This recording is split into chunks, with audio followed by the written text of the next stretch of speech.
Χουριανή του βαπόρ έριξ άγκυρα, έξω από το λιμάν. Από ώρα σ' ώρα η βάρκα θα του βγάλει στηριά. Ποιος έρχεται, Μορέλη? Η γιος του παλιού μας δασκάλου, η Κλεάντρης η Μιχαηλίδης, που δουλεύει με το εμπόριο στην Αγγλία, αλλά γράφει και βιβλία τώρα, στην απλή γλώσσα, που μλούμε στα σπίτια μας, στη δημοτική, όχι στην καθαρεύουσα, τη γλώσσα των πλούσιων και των μορφωμένων.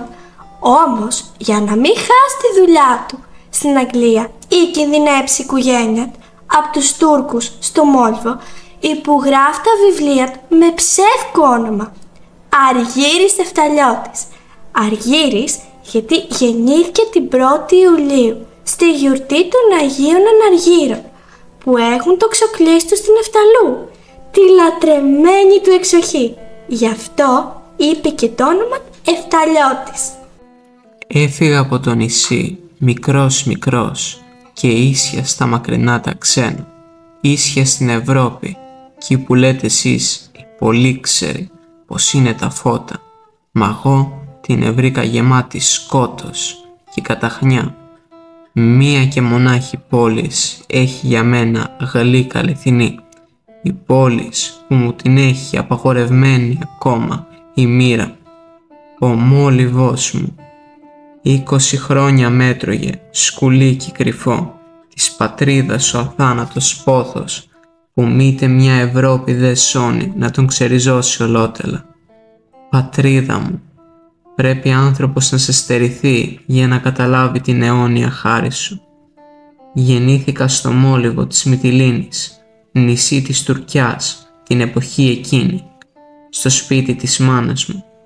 Το βυζαντινό κάστρο ήταν πάνω από το σπίτι μας.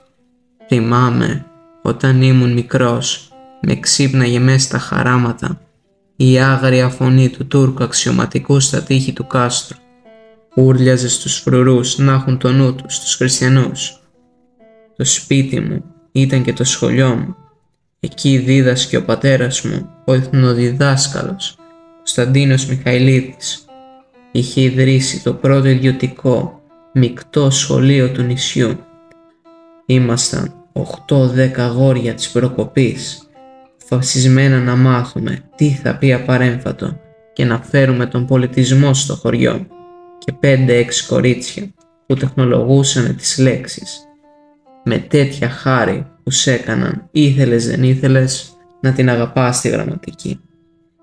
Γέμισε ο Μόλιβος προκομμένους νέους και νέες που ξέρανε τη γλώσσα τους καλύτερα από πολλούς πτυχιούχους. Στο σχολείο ερχόταν και αργυρό. Πρέπει να ήμουν ως 12 χρονών και πρέπει να ήταν εκείνη ως 11. Στο σχολείο που την έβλεπα δεν ήμασταν οι δυο μοναχοί. Όλα με τις ματιές μας τα λέγαμε. Μάτια και πάλι μάτια. Δίχως εσάς μήτε πρώτη μήτε στερνή αγάπη θα είχαμε. Οι ματιές μου και οι ματιές της ήταν οι όρκοι μας και τα φιλιά μας. Το 1859, λίγα χρόνια μετά την ίδρυση του σχολείου, ο πατέρας μου και άλλοι φιλόμουσοι μυθυμναίοι που είχαν σπουδάσει ή ζήσει στην Ευρώπη ίδρυσαν το σύλλογο Αδελφότης Μουσών Μυθύμνης με σπουδαία βιβλιοθήκη. Σκοπός των ιδρυτών ήταν να μορφωθούν οι άνθρωποι του τόπου, να θυμηθούν την ένδοξη ιστορία τους και τον αρχαίο τους πολιτισμό, ώστε να ξεσηκωθούν ενάντια στους δυνάστες Τούρκους και να αποκτήσουν την εθνική τους ανεξαρτησία. Τρέχει η σκέψη μου, καλπάζει η φαντασία μου, όμως μια μάνα περιμένει να δει το γιο της μετά από 20 ολόκληρα χρόνια. Και έτσι βρεθήκαμε άξαφνα ο ένας αντίκρις τον άλλον. Σε μια στιγμή κουμπούσανε τα δύο πρόσωπα, το ένα στον ώμο του άλλου. Τη λατρεμένη μου αδερφή, την Ευρυδίκη, την άφησα μικρό κορίτσι και τη βρίσκω τώρα νυφούλα λίγων μηνών. Σαν μπήκαμε στο σπίτι, με πήρανε στο σαλόνι. Το σπίτι ήταν πάνω κάτω το ίδιο, μα τα έπιπλα ευρωπαϊκά τώρα. Ανάθεμα σε φραγκιά, που ως και εδώ ήρθαν τα σημάδια σου. επειδή τα φέραν και εδώ του πολιτισμού τα κουρέλια από τη Σύρα και την πόλη, ανθρώπευσε τάχα εδώ το Ρωμαϊκό και τάχασαν όλα τους τα νησιώτικα, ως και τα τραγούδια τους έχασαν. Βρυδικούλα μου, πριν φύγω από την Αγγλία, σου έστειλα ένα πακέτο με βιβλία. Έχει μέσα μια μετάφραση της Ηλιάδας του Ομήρου, που μετέφρασε στη δημοτική ο συνάδελφος και φίλος μου, Αλέξανδρος Πάλης. Το πακέτο, καρδούλα μου, έχει και ένα δικό μου βιβλίο, τις Φυλάδες του Γεροδήμου. Σε αυτό γράφω λόγια για να ξυπνήσει το έθνος και να έρθει στο μεγάλο το δρόμο. Ο Πάλης και εγώ αποφασίσαμε να γράφουμε στη δημοτική. Τον διαβάσαμε το βιβλίο του Γιάννη Ψυχάρη, το ταξίδι μου. Ο Ψυχάρης είναι σπουδαίος καθηγητής της ελληνικής φιλολογίας στο Πανεπιστήμιο του Παρισιού. Στο βιβλίο του γράφει «Γλώσσα και πατρίδα είναι το ίδιο. Να πολεμά κανείς για την πατρίδα του ή για την εθνική τη γλώσσα, ένας είναι ο αγώνας». Γράφω λοιπόν κι εγώ αυτόν τον καιρό το ιστορικό μου βιβλίο, την ιστορία της Ρωμιοσύνης, στη δημοτική. Ο Έλληνας πρέπει να διαβάζει στη γλώσσα που καταλαβαίνει για να μάθει την ιστορία του, τον πολιτισμό του, να μορφωθεί, να καταλάβει ποιος είναι και τι του αξίζει. Αλλά κι εσύ, Ευρυδικούλα μου, γράφεις τα παραμύθια του Μολύβου στη δημοτική, την ιερή γλώσσα του λαού, την αθάνατη, την ψυχογιάτρενα και τη ζωοδότρα, που από τα σπλάχνα της βγαίνουν τα μεγαλύτερα μνημεία της μεγαλύτερης τέχνης.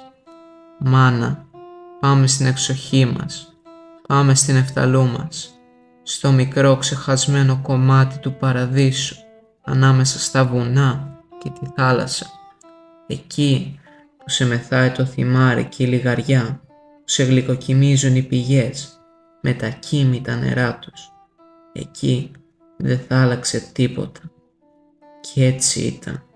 Ο πύργος, τα πέφκα κοντά του, η πηγή στο πλάι, τα κοπάδια με τα κουδουνάκια τους, όλα τα ίδια, έτοιμα να σ' αναστήσουν, όσο γέρος, όσο κουρασμένος κι αν είσαι.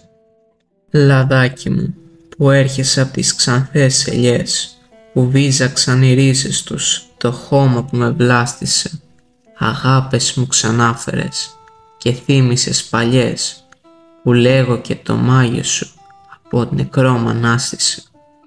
Στεκόμουν εκεί και μάζευα με τα μάτια μου, μ' όλη μου την ύπαρξη, τις παρθένες εκείνες ομορφιές. Τι εξοχή ήταν εκείνη, ποια άλλη τέτοια είδα στον κόσμο. Πρώτες και πάλι πρώτες αγάπες. Τίποτα δεν σας ξεπερνά.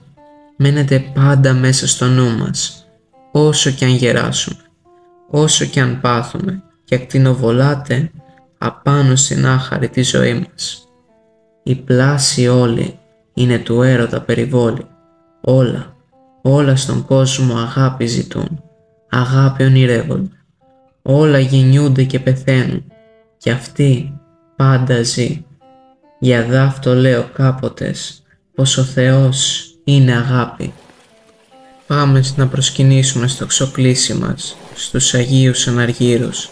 Θα περάσουμε πρώτα από τις ιαματικές πηγές Εφταλούς, εκεί που τ' Άγιο νερό θεραπεύει τα σώματα, αναβλύζει αργά μέσα από τα καυτά πετρώματα των παλιών ηφαιστείων. Θάλασσα σμιλεύει αένα, τα βράχια φανερώνοντας τα σκουριασμένα τους χρώματα. Φτάσαμε στο ξοκλήσι των ιατρών Αγίων, Κοσμάς και Δαμιανός. Πάντα κάποια Εφταλιώτισσα ανάβει το καντήλι τους.